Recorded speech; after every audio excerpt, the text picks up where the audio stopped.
Message du souverain patriarche Zosime, le Saint-Esprit est mon guide. Partie 10. Qu'est-ce que le Golgotha? Seigneur, bénis-moi. Lorsque le Saint-Esprit descendit sur les saints apôtres, la prédication du Fils de Dieu constitua leur principale préoccupation. Leur premier combat fut précisément contre les pharisiens meurtriers du Christ. Les apôtres remportèrent la victoire, subissant persécutions, calomnies, emprisonnement et autres souffrances pour la cause du Christ. L'objectif principal des saints apôtres et des chrétiens de cette époque était de préserver l'enseignement de Jésus-Christ et de le prêcher au monde entier. La principale tâche du diable est de déformer l'enseignement du Saint Évangile. L'histoire de l'Église montre comment le diable envoya divers hérétiques précisément dans le but d'introduire dans le christianisme l'enseignement erroné de la Sainte Trinité. Afin de dénoncer ces hérétiques, le Seigneur envoya ses enfants, nos saints, qui convoquèrent des conciles œcuméniques pour les dénoncer. Ces saints furent sanctifiés lors de ces conciles par le même Esprit Saint qui descendit le jour de la Pentecôte sur les saints apôtres. Par exemple, Saint Nicolas le thaumaturge a même frappé un hérétique pour avoir invoqué le Seigneur par un enseignement erroné. Et les exemples sont nombreux. De là, nous voyons, chers amis, que là où l'Esprit de Dieu est présent chez les chrétiens orthodoxes, il y aura toujours une prédication audacieuse du Christ, dévoyant ouvertement toute contre-vérité, et afin qu'il nous soit plus facile de comprendre où se trouve la vérité et où se trouve le mensonge, les saints, lors des conciles, ont rédigé des règles toutes écrites pour protéger les orthodoxes des hérétiques. Les conciles n'étaient nécessaires que pour que les hommes puissent accomplir le Saint Évangile intact avant la seconde venue du Christ. Et le Saint-Esprit les y a aidés. Ainsi, les canons de l'Église sont la préservation du Saint Évangile. Les hérétiques s'étarisent en s'opposant aux lois de l'Église sous divers prétextes. Как можно каноны забыть? Очень просто, церковь их давно забыла. Ну, церковь, а мы, вот миряне. И вы, значит, вы их поцелуйте, положите на книжную полочку. Et de nos jours, le soi-disant patriarche Kirill Gundyaev déclare ouvertement sur l'avant que les canons de l'Église ne fonctionnent plus à notre époque. Mais qu'est-ce que cela signifie? Si les canons et les lois des conciles œcuméniques ont été approuvés par Dieu pour préserver le Saint Évangile, alors, selon ce faux patriarche, le Saint Évangile n'est plus valable et n'est plus nécessaire. Ces hérétiques et les autorités juives de la Fédération de Russie comprennent parfaitement que si le chrétien ne renonce pas d'abord aux lois de l'Église orthodoxe, il est tout simplement impossible de les séduire et de les orienter vers un autre chemin que celui du Christ. Laissez-moi vous expliquer un peu. Notre Sauveur dit: Je suis le chemin, la vérité et la vie. Grâce aux conciles œcuméniques, le vrai chemin a été tracé pour tous les chrétiens orthodoxes, en coopération avec le Saint-Esprit, et les hommes seront sauvés. Mais les Juifs de la Fédération de Russie, avec le patriarcat de Moscou, ont entraîné les gens dans une autre voie, le mélange de toutes les religions.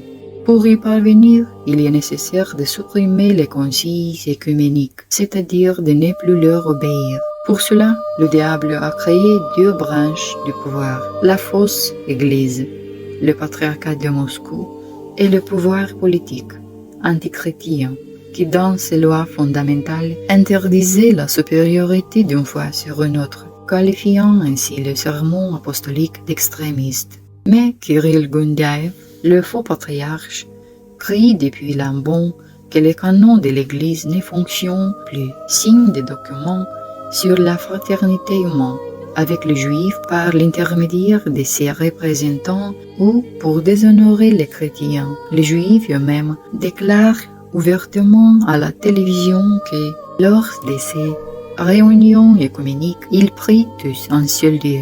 Мы все дети единого Бога, единого Бога. Мы влияем на этот мир, С этим посланием мы вернемся в свои страны, к своим народам, к своим общинам. И хочу еще и еще раз повторить. мы просим отметить эту эту важный момент, ту великую молитву, которой мы молимся все вместе. Il s'avère donc, mes amis, que les prophéties de Jésus-Christ se sont véritablement réalisées sous nos yeux. Notre Sauveur, se qualifiant lui-même de véritable chemin, a dit: un autre vient en son propre nom, vous le recevrez. Cela s'adressait à ceux qui n'acceptaient pas le Christ. Lorsque le Christ est venu, il a créé l'Église future, réunissant des conciles par l'intermédiaire des saints, uniquement afin de préserver la Sainte Église, dont il est lui-même le chef. Le chrétien suit cette voie depuis des siècles. Mais soudain, un autre esprit antichrétien apparaît. Il se propage également par l'intermédiaire des autorités menées par les Juifs assassins du Christ et commence à créer, par le biais d'enregistrement, une nouvelle organisation en lieu et place de l'Église précédente. Le chef de l'Église orthodoxe officielle n'est plus le Christ, mais un homme organisateur, un commerçant, une personne physique. Des faux conseillers au congrès œcuménique sont également organisés, dont la principale loi est l'interdiction de la supériorité d'une religion sur une autre, autrement dit, l'interdiction de la vérité. Il en résulte que les chrétiens ont été contraints de suivre une autre voie, totalement opposée à celle du Christ selon l'Évangile. Вы знаете, нужно быть наглым.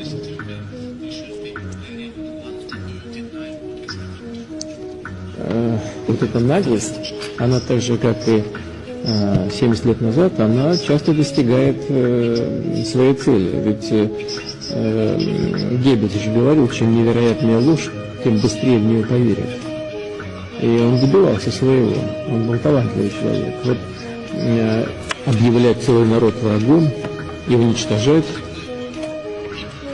объявлять целый народ своим врагом и уничтожать этот народ, это касается уничтожения целых других народов, это целенаправленная политика, это сознательная политика, направленная на достижение своих собственных узкокорыстных целей, используя вот такие античеловеческие методы.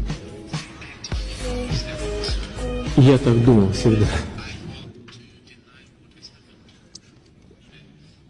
Сообщить Гою что-либо о наших религиозных отношениях было бы равносильно убийству всех евреев, ибо если бы Гой знали, чему мы учим о них, они бы убили нас открыто.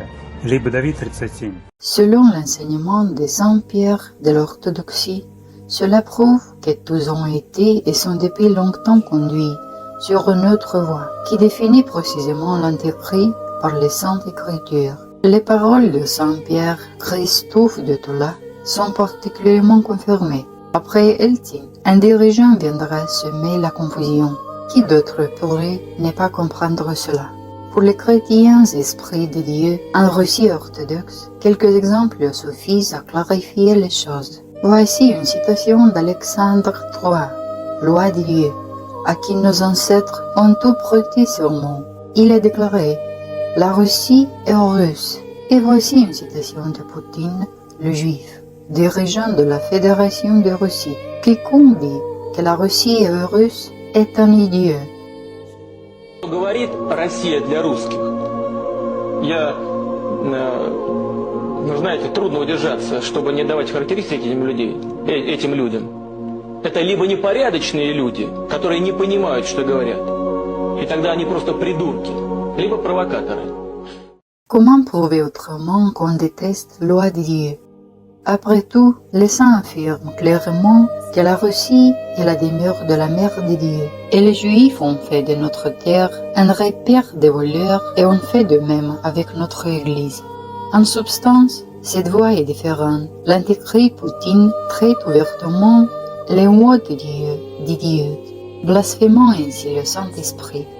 Et maintenant, alors que nous, chrétiens, refusons cette union ouverte avec les Juifs, et comme il se doit, dénonçons le loup qui se cache toujours derrière les vêtements du brebis, les Juifs nous persécutent ouvertement, nous emprisonnent en Russie, en Ukraine et en Biélorussie, et jugent nos frères et sœurs, les qualifiant de terroristes, d'extrémistes et de révolutionnaires. Vous, Juifs maudits, Vous avez fait une révolution sur notre terre. Дедушка Ленина Александр Бланк – еврей. Вот перед нами книга служащих медицинского департамента. Как известно, дедушка Ленина Александр Бланк проходил по этому департаменту. Он был выпускник медицинской академии. Страницы 520-523 отсутствуют. Чтобы найти эти страницы, нам понадобилось полгода. Документ с объяснением о происхождении выкрещенных из евреев бланков. Читаем. Сведения о воспитанниках Императорской медико-хирургической академии, еврейских детях, воспринявших святое крещение, Дмитрия Александре Бланках.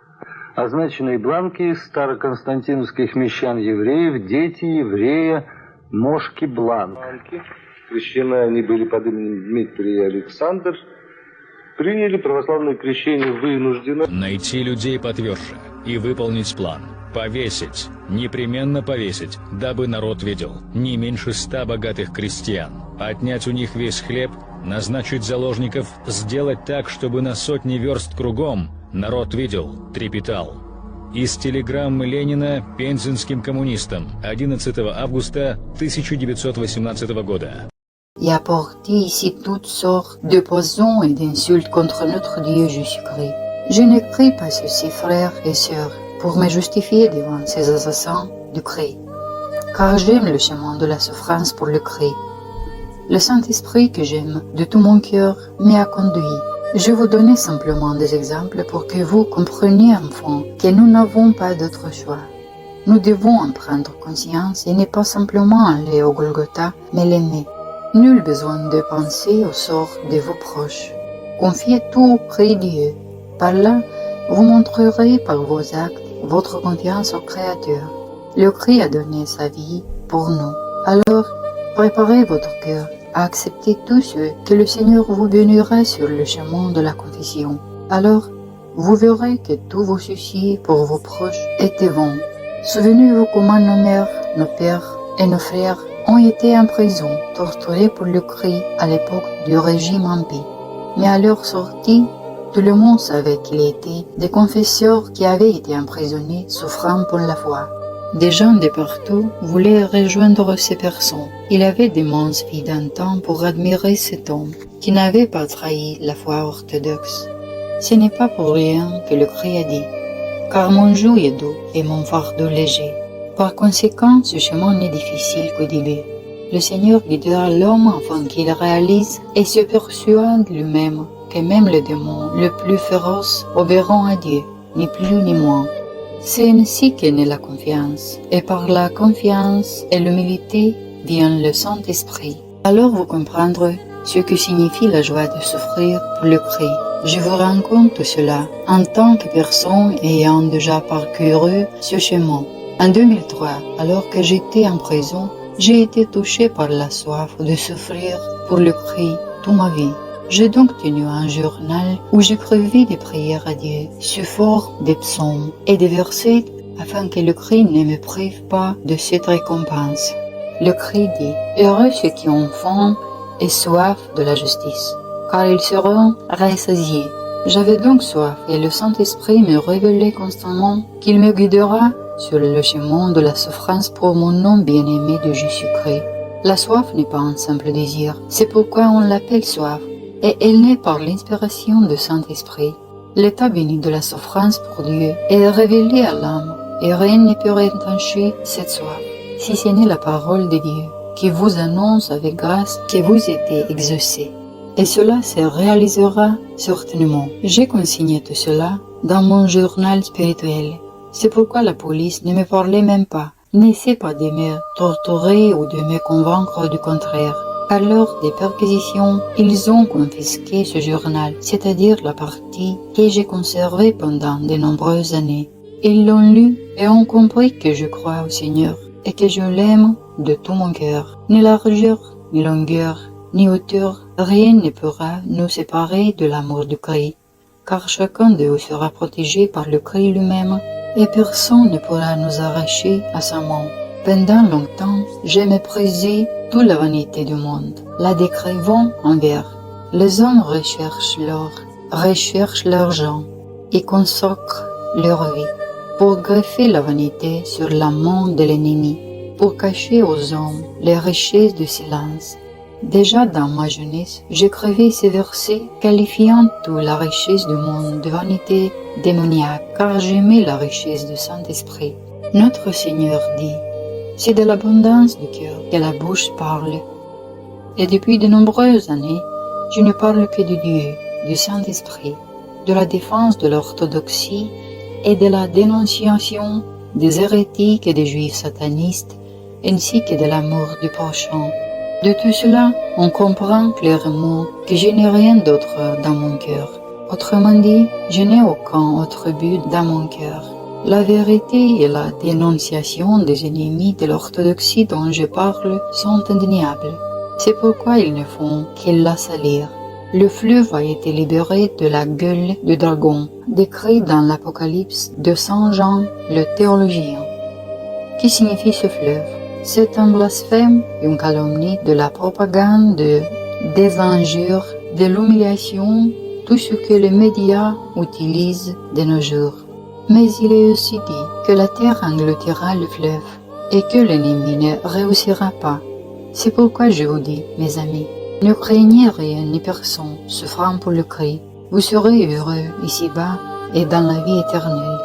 Saint Isaac le Syrien annonce, dans sa prédication sur les 2 oliviers, qu'Élie dénoncera l'Antéchrist et fortifiera les croyants en disant, n'ayez pas peur de ce bourreau et ne le croyez pas, car tout cela est flatterie de l'ennemi. Ne l'écoutez pas et ne vous soumettez pas à lui, c'est-à-dire à l'Antéchrist.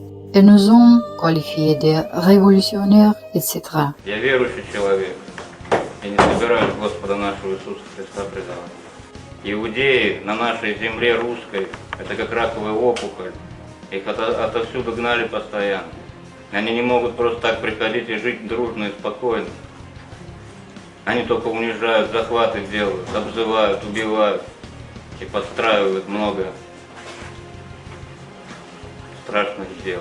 Людей посылают убивать на Украине друг друга. Это запрещено соборами. Это братский народ. Это иудеи стравили нас. Делают все возможное, чтобы людей на нашей земле особо не было. Людей поставили в такую ситуацию, что человек либо предатель Бога, либо в тюрьме сидит. Иудеи проклятые.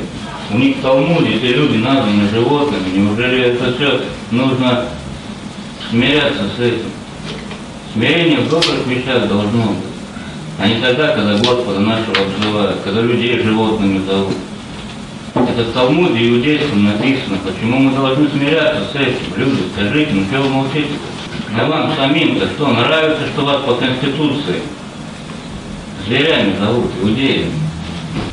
Любое превосходство православной веры назвали экстремизмом.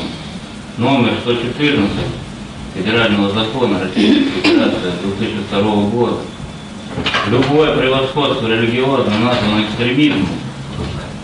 Пусть на Шаломов фамилия взял, не все, а чужие. Постоянно проклинают христиан, постоянно проклинают Божию Матерь, Господа нашего проклинают. Все записано в иудейском Талмуде. И когда мы начали обличать это и говорить, нас посадили сюда. Parce que nous refusons de blasphémer contre Dieu et de suivre une voie différente. Ou le Christ lui-même ordonne de ne pas se soumettre au diable et aux Juifs, précisément dans leur enseignement blasphématoire, en disant « Gardez-vous du levain d'Hérode et des pharisiens ». Et Hérode n'est qu'un prototype de l'Antéchrist. Voyez mes amis sur nous, l'Église du Christ. Providentiellement, presque simultanément, les jugements s'abattent. Et sur nous, avec Enoch, Siméon et Mère Sophronie, un peu plus tôt. Tout cela n'est pas sans raison. Faisons confiance à Dieu qui a promis de nous protéger. Mais comment il le ferait? Il l'a gardé secret afin que nous apprenions à faire confiance. Souvenez-vous, il est très important de savoir à qui nous faisons confiance, car si l'un d'entre vous croit à la propagande juive, il risque de mourir en buvant du poison à une source impure. C'est pourquoi je vous appelle à boire à la source d'eau vive par le Golgotha. Sachez que toute assurance vient de la confiance dans les mauvaises pensées. Alors lisez tout souvent à Dieu. Et vous-même prenant la croix en vos mains, allez défendre le Christ, où que ce soit, à l'église ou en prison, peu importe. Bientôt tout cela prendra fin. Les autorités juives actuelles disent à nos sœurs de Russie blanche: si vous renoncez à l'église orthodoxe russe de l'Empire tsariste, vous serez condamné à 5 ans de prison, sinon à 12 ans. Si l'on se souvient des persécutions païennes, les autorités diraient: jetez simplement de l'encens aux dieux païens et soyez libres. Autrement dit, les chrétiens ne représentaient pas un grand danger pour les dirigeants eux-mêmes, car ces derniers n'avaient aucune conspiration contre leur propre peuple. Mais les Juifs sont des étrangers sur notre terre et, en général, où qu'ils aillent, ils sont étrangers à toute nation. C'est pourquoi ils n'offrent pas la liberté à ceux qui nous ont trahis, car quiconque connaît la vérité sur leurs crimes est toujours dangereux. Et c'est pourquoi ils affirment qu'ils seront quand même emprisonnés, mais pour une durée plus courte. Malheur à ceux qui sont en prison après avoir trahi leurs frères et sœurs, après avoir trahi la vérité du Christ. Nous ne choisissons pas, mes amis, l'époque à laquelle nous vivons. Et si la foi orthodoxe est aujourd'hui en danger, alors chaque chrétien est lié par le serment du baptême. Et la question ne dépend pas de moi, que l'homme accepte ou non, mais de la vérité que nous prêchons dans l'Église, selon l'enseignement des conciles œcuméniques. Et quoi qu'il nous offre, la liberté ou quoi que ce soit d'autre, nous ne devons pas l'accepter. Nous défendrons le Christ jusqu'à la croix du martyr. Pour conclure, mes chers amis, je voudrais vous donner un exemple clair de la façon dont beaucoup se démasquent. Chacun sait déjà que tous mes adversaires, qu'il s'agisse des hérétiques officiels du patriarcat de Moscou, de ceux qui ne se souviennent pas, des autorités juives, des directeurs de prison et même de ceux qui nous ont emprisonnés, disent tous la même chose. Zosim m'enseigne correctement Dieu et expose correctement, mais pour une raison ou une autre, chacun pour sa propre raison, ne m'accepte pas. Cela prouve qu'en ne m'acceptant pas, il n'accepte pas la vérité que je prêche. C'est pourquoi je le déclare ouvertement à tous. Ceux qui parlent ainsi ont déjà perdu, car celui qui renonce à la vérité s'unit toujours au mensonge. Saint Prince Alexandre Nevsky, Dieu n'est pas au pouvoir, mais dans la vérité. Ainsi même mes ennemis, qui ne m'acceptent pas, témoignent que la vérité de Christ est précisément avec nous, frères et sœurs. Par conséquent, en refusant la vérité, on peut ouvertement dire que par là même, on n'accepte pas Dieu, celui que Dieu envoie. Il lui confie la vérité qui convainc les autres. Séparons-nous des brebis du Christ qui ont aimé la vérité et des boucs qui vivent dans le mensonge. Oui, Seigneur, car tel est ton bon plaisir. Amen. Souverain Zosim.